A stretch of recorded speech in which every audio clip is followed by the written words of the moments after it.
ലോകം കണ്ട ഏറ്റവും വലിയ ശീതയുദ്ധം അഥവാ കോൾഡ് വാർ അത് രണ്ട് ലോകത്തിലെ വൻ ശക്തികൾ തമ്മിലുള്ളതായിരുന്നു. ഒന്ന് US ദ യുണൈറ്റഡ് സ്റ്റേറ്റ്, മറ്റൊന്ന് സോവിയറ്റ് യൂണിയൻ അഥവാ ഇപ്പോൾ റഷ്യയായി മാറിയിരിക്കുന്ന പണ്ട് പല രാജ്യങ്ങൾ ചേർന്ന് ഒരു വമ്പൻ രാജ്യമായി വൻ ശക്തിയായി നിലകൊണ്ടിരുന്ന സോവിയറ്റ് യൂണിയനും തമ്മിലായിരുന്നു.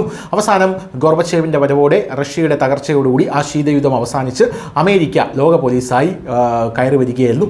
എന്തായാലും ഇപ്പോൾ സമാനമായ രീതിയിലൊരു ശീതയുദ്ധത്തിന് കളമൊരുങ്ങുന്നു എന്ന റിപ്പോർട്ടുകൾ പുറത്തു വരുന്നു. ആ ശീതയുദ്ധം ഇന്ത്യയുമായിട്ടുള്ളതാണ് എന്ന് പറഞ്ഞാൽ നിങ്ങൾ വിശ്വസിക്കുമോ? എന്നാൽ സത്യമാണ്. ഇന്ത്യയുമായി, അതായത് ഇന്ത്യയും പാശ്ചാത്യ ലോകങ്ങളും ബ്രിക്സും നാറ്റോയും തമ്മിലുള്ള ശീതയുദ്ധം. ബ്രിക്സിലെ ഏറ്റവും വലിയ പവർഫുള്ളായി നിൽക്കുന്ന രാജ്യമാണ് ഇന്ത്യ. അതുകൊണ്ട് നാറ്റോ ഇന്ത്യയെ നേരിട്ട് ഭീഷണിപ്പെടുത്തുകയാണ് ഇപ്പോൾ. എന്തായാലും ലോകത്ത് പുതിയൊരു ശീതയുദ്ധം, ബ്രിക്സും നാറ്റോയും തമ്മിലുള്ള ശീതയുദ്ധം ഉണ്ടാകുമെന്ന് ലോകം ഭയപ്പെടുന്നു. എന്തൊക്കെയായിരിക്കാം ഇതിൻ്റെ കാരണങ്ങൾ എന്ന് നമുക്ക് അറിയേണ്ടതായിട്ടുണ്ട്. അമേരിക്കയ്ക്ക് ശേഷം ഇന്ത്യ, ചൈന, ബ്രസീൽ സഖ്യത്തിനെതിരെയുള്ള നാറ്റോയുടെ ഭീഷണി വന്നിരിക്കുകയാണ്. ഇതിൻ്റെ അർത്ഥം എന്താണ് എന്നുള്ളതാണ് പല ആൾക്കാരും ചോദിക്കുന്നത്.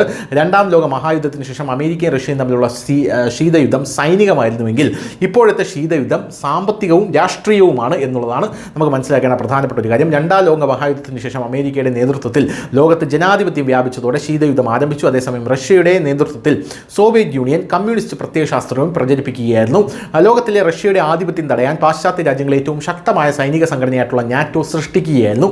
എന്നിരുന്നാലും സോവിയറ്റ് യൂണിയൻ്റെ തകർച്ചയോടെ അമേരിക്കയും റഷ്യയും തമ്മിലുള്ള ശീതയുദ്ധം അവസാനിച്ചു. എന്നാൽ ഇപ്പോൾ ലോകം നാറ്റോയും ബ്രിക്സും തമ്മിലുള്ള ശീതയുദ്ധത്തിൻ്റെ ശബ്ദങ്ങൾക്ക് സാക്ഷ്യം വഹിക്കുന്നു എന്നാണ് മനസ്സിലാക്കാൻ സാധിക്കുന്നത്. ഇത് സൈനികമല്ല, സാമ്പത്തികവും നയതന്ത്രപരവുമാകാനുള്ള സാധ്യതയാണ് കാണുന്നത്. ബ്രസീൽ, റഷ്യ, ഇന്ത്യ, ചൈന, ദക്ഷിണാഫ്രിക്ക എന്നീ രാജ്യങ്ങൾ ചേർന്ന് സ്ഥാപിച്ച ബ്രിക്സ് വികസ്വര സമ്പദ് വ്യവസ്ഥകളെ ഒരുമിച്ച് കൊണ്ടുവരുന്ന ഒരു സംഘടനയാണ്. Egypt, Ethiopia, Indonesia, Iran, United Arab Emirates എന്നീ 5 രാജ്യങ്ങൾ കൂടി ചേർന്നതോടെ ഈ സംഘടനയിൽ ഇപ്പോൾ 10 രാജ്യങ്ങളുണ്ട്. ആഗോള സമ്പദ് വ്യവസ്ഥയുടെ 41% ഈ 10 രാജ്യങ്ങളാണ് വഹിക്കുന്നത്. മറുവശത്ത് പാശ്ചാത്യ രാജ്യങ്ങളെ നയിക്കുന്നത് US-ഉം നാറ്റോയുമാണ്. അപ്പോൾ പ്രധാനമായും സാമ്പത്തിക ശക്തിക്ക് പുറമെ സൈനിക ശക്തിയുടെ കേന്ദ്രവുമാണെന്ന് നമുക്ക് എല്ലാവർക്കും അറിയാം.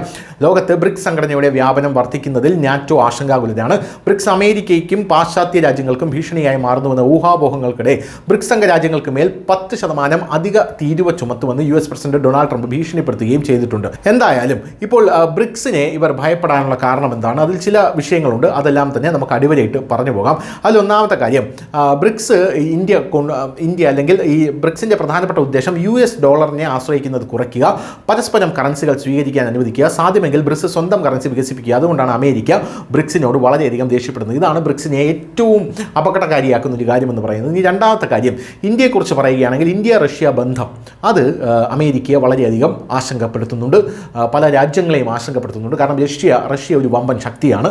റഷ്യ സാമ്പത്തികമായി അത്ര മുന്നിലല്ല, പക്ഷേ റഷ്യയ്ക്ക് എപ്പോഴും ഇന്ത്യയുടെ മാർക്കറ്റ് നമ്മൾ തുറന്നിട്ട് കൊടുത്തിരിക്കുകയാണ്. സാമ്പത്തികമായി തളർച്ച നേരിടുമ്പോഴെല്ലാം റഷ്യ ഓടിയെത്തുന്നത് ഇന്ത്യയുടെ അടുത്താണ്.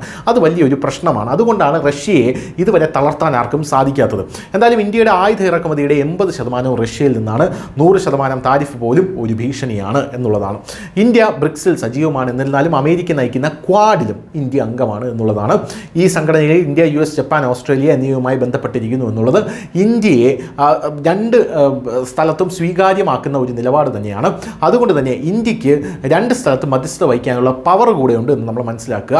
അമേരിക്ക 100% തീരുവ ചുമത്തിയാൽ ഇത് തീർച്ചയായും അമേരിക്കയിൽ നിന്നുള്ള കയറ്റുമതിയെ ബാധിക്കും. അതിനാൽ ഇന്ത്യ ഒരു സൂത്രത്തിൽ അല്ലെങ്കിൽ ഒരു നൂൽപ്പാലത്തിലൂടെ നടക്കുന്നത് പോലെ ആയിരിക്കാം ഇന്ത്യ പല കാര്യങ്ങളും നിലപാടെടുക്കുന്നത് എന്നുള്ളതാണ് ഇതിൽ മറ്റൊരു പ്രധാനപ്പെട്ട കാര്യമെന്ന് പറയുന്നത്. എന്തായിരുന്നാലും ഈ ബ്രിക്സ് എന്ന് പറയുന്ന ഒരു സംഘടന പുറത്തു വന്നതോടുകൂടി അമേരിക്കയ്ക്കും നാറ്റോ രാജ്യങ്ങൾക്കും ഇത്രയധികം ഭീഷണിയായി മാറുന്നത് ഒന്നാമത്തെ കാര്യം ബ്രിക്സ് കറൻസിയാണ്. രണ്ടാമത്തെ കാര്യം എന്ന് പറയുന്നത് ബ്രിക്സ് IMF പോലെ സമാന്തരമായിട്ടുള്ള ഒരു ബാങ്ക് കൊണ്ടുവരാൻ ശ്രമിക്കുന്നു എന്നുള്ളത് കൊണ്ടാണ്. ഇത് രണ്ടും അമേരിക്കയ്ക്കും അമേരിക്കൻ ഡോളറിനും പാശ്ചാത്യ ലോകത്തിനും വലിയ ഭീഷണിയായി മാറിയിരിക്കും. News desk, news India Malayalam.